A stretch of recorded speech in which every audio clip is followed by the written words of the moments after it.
তরপুর ব্রিজের পাশে দয়াল বাজারে দিন কাটে হাসি আর কাজে।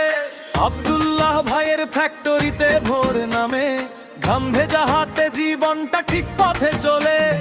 গরিমার মহাসিন আলামিনের ডাক, জসিম আলী হোসেন মিরাজের রোজকার কাজ। রবি নিয়ামিন সৌরভ একই সুরে ডাকে, জিশান হোসেন সাগর বাবুল পাশে থাকে।